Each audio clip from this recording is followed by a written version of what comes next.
I know, right? Namahan ako. Oo, meron pa escort. Let's go. Yeah. Superwoman ang tawag sa'yo. You have it all. Ngayon na sinasabi mo siya sa akin, parang naiisip ko siya, nagsisink in siya, but Sa ganito. siguro yung pagiging nanay, oo. Kasi pangarap ko talagang maging nanay.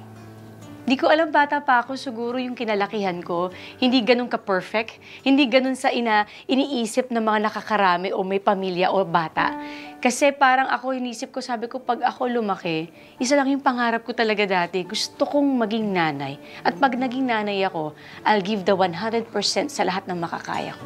Wait, yun ang dream mo noon? Oo, yun talaga. Maging nanay. At maging teacher. Dalawa lang sila na gusto ko. 2 years old, is it right to say naghiwalay parents separated, mo? yes. What happened after?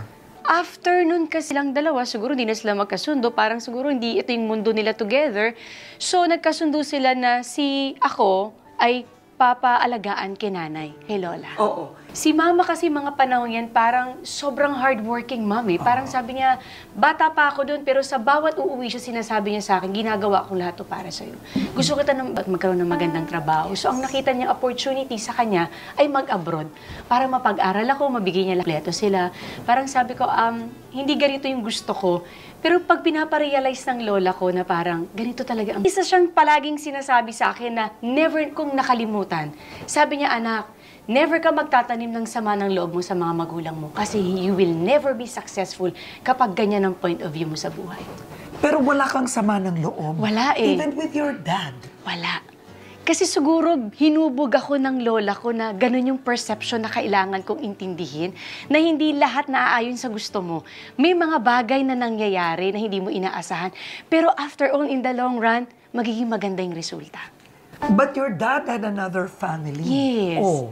At close ako sa kanila. How did that happen? Very open naman kasi lahat eh. Even si mama ko, sinasabi niya sa akin, even si papa, very open. Pumupunta ako doon, tumitira ako doon kay mama, ganun din. So ganun yung naging setup. Ang naisip ko siguro mas blessing para sa akin na nagkaroon ako ng 2 nanay. Before siguro maraming mga questions, pero dahil nandyan yung lola ko na pinapaintindi niya ang bawat sitwasyon sa akin, lumaki ako minsan. Kasi minsan, may activity gagawin, sumasali ako ng mga United Nations, may mga contest akong sinasalihan. Parang yung mga parents, grabe dun sa mga anak nila. Tapos ako parang, ay, bakit ganun?